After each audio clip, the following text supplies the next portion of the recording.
So, the SS Bremen, a fine German liner with a very rich history.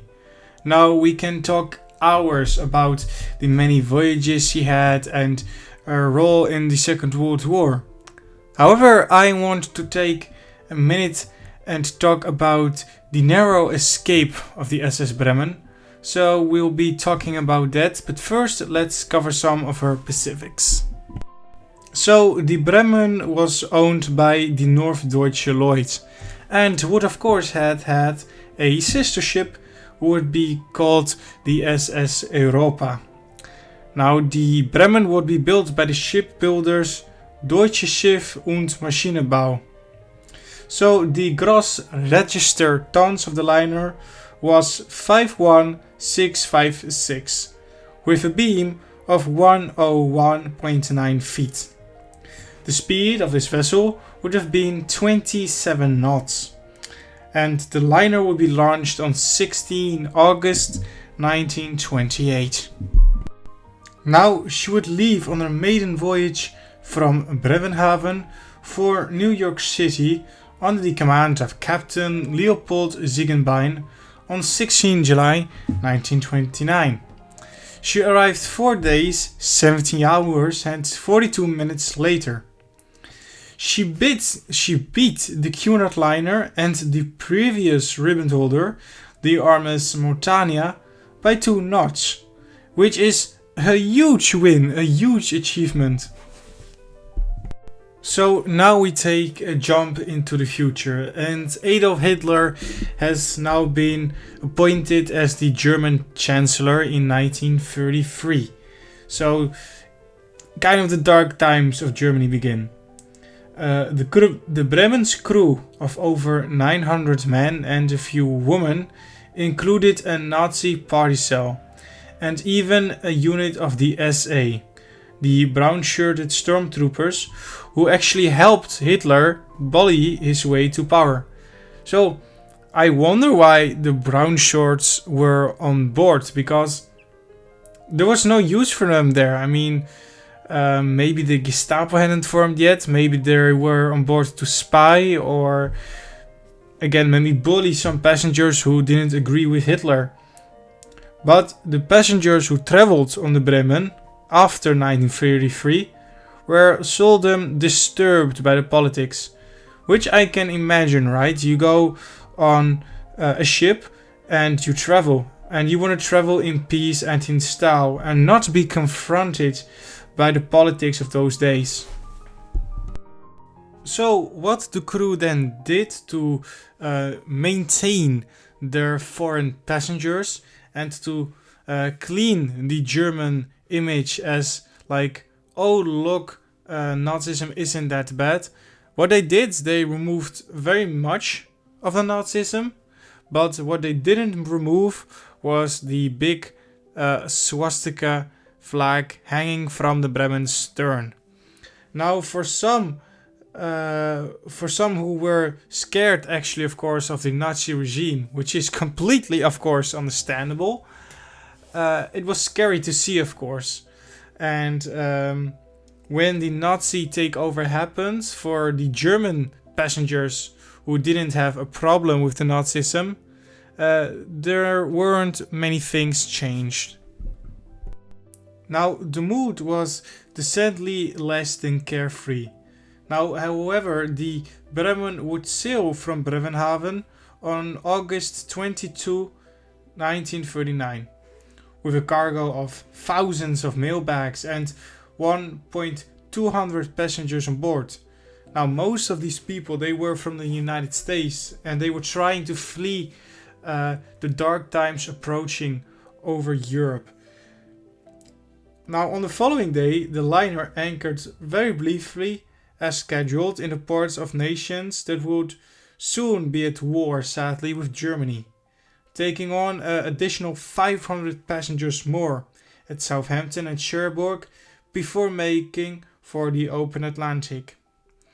Now, on the evening of 25 August, at 56 degrees longitude, the Bremen received actually a word from Germany, saying that all German ships on the high seas should return to the home port before the outbreak of war.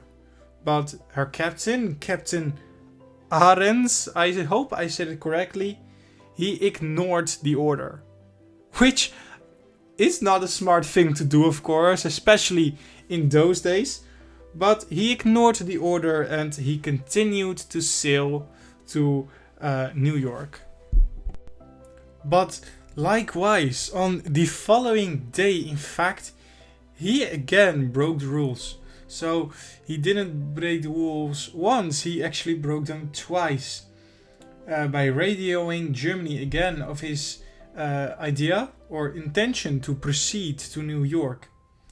Now on 27 August, Arends broke radio silence once again by informing his superiors that he had only enough fuel left for 3 days and would sail to Havana, where passengers could or would disembark. So even though he ignored the orders that he was given, he didn't push Germany out. He kept them informed, as a good captain of any age or day should do.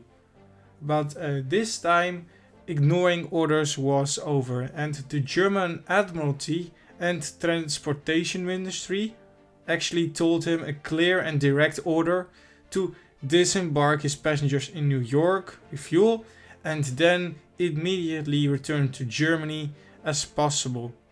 So at the end, Arends had no choice but to obey.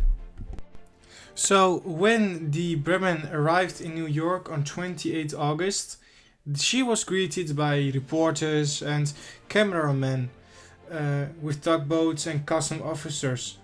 So Arends quickly and ignominiously prepared the ship for what promised to be one of her toughest and roughest journeys by purchasing black paper from a theatrical supply company to block out the hundreds of portholes and windows. And of course, preparations again were made for the ship to leave New York. Now, the US custom officials, they were not too happy for the Bremen to leave.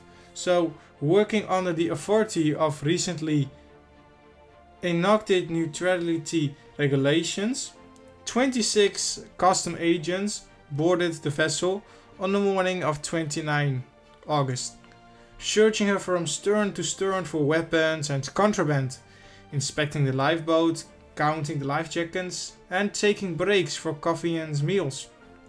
Now, at the end of the workday, the customs agents departed, explaining that their report had to be read by the chief of customs in New York before the ship could leave. Now, what the captain did, whilst he was waiting with his crew, he let the crew go off board and have a good time. So, that was generally a quite nice thing to do. So, on the morning of on the morning of August 30, the agents boarded the liner again, and this time they removed the paneled walls, searching the tanks in the engine room and probing the deepest recess of the vessel. Now, they came back the following morning, checking the ship's pumps, and according to an accurate later published in Germany, milling around and dragging their feet. The crew, they could only look and take comfort from observing the custom agents, who were also inspecting the French liner Normandy, docked nearby. So, when the US gave permission for the Bremen to leave, when she was leaving, the crew band struck up the song Deutschland über alles and the Nazi party anthem, Horst Wessel Lied. So many of the crew members had assembled there on deck with their arms raised in the Nazi salute. My question is, why? Why would you do that? Maybe to stick it to the Americans, but I mean, why would you just do that? You had American officials checking your ship because they found you curious and your ship curious, and they find your whole country curious. And what do? You do the Nazi salute. So maybe again it was to like stick it to the Americans that they got away or something. But when she was leaving, the Bremen passed by the Normandy, and sailors from both ships waved and dipped their colors in salute. And unlike the Bremen, of course, the Normandy would never leave New York Harbor. Because as we all know, the United States took over the ship and made her a troop ship. But sadly, she would never live that role, because sadly, she would burn in 1942. Burn, of course, and then be scrapped. So when the ship left New York Harbor and was going towards the Atlantic, the crew of course made preparations for lifeboats to be suspended above the waterline, and the crew tried to paint the Bremen grey as quickly as possible to match the kind of water. And whilst that all was happening, while hoping either for peace or to outrun the start of war, the actual officers drew up a detailed plan for scuttling the ship and evacuating the crew in the event of being captured by the British. So the crew or the officers made plans for the ship to sink if they were captured. And I was like, this would be a great what if, in my opinion. What if the Bremen did sink? Just imagine how that would be in the headlines. The big ship that beat the Cunard RMS Mauretania sunk by her own crew. That would have been devastating.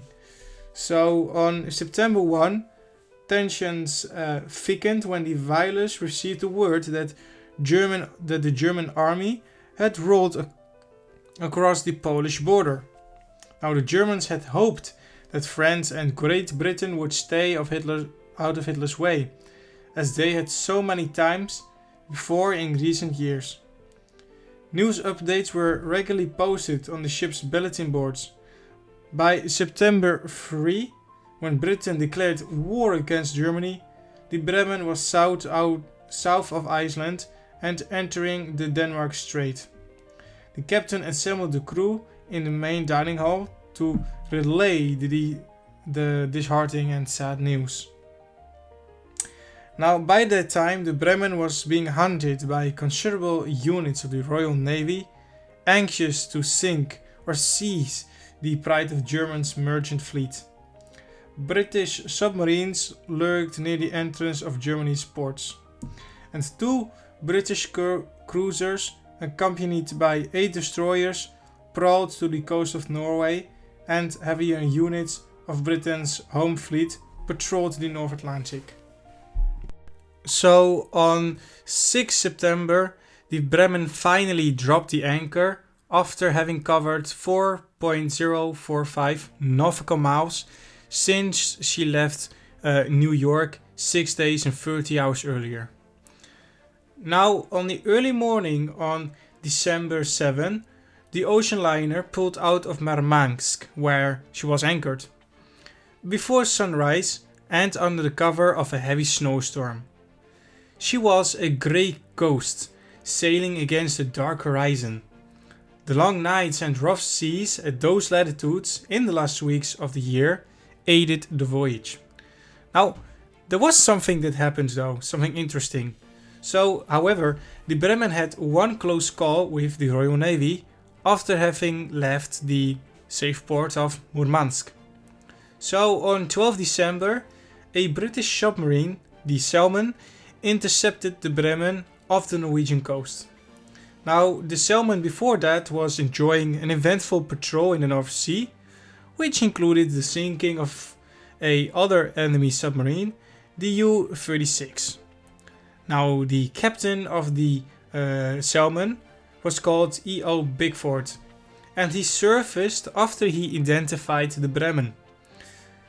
He gave the liner actually reports or repeated warnings to surrender.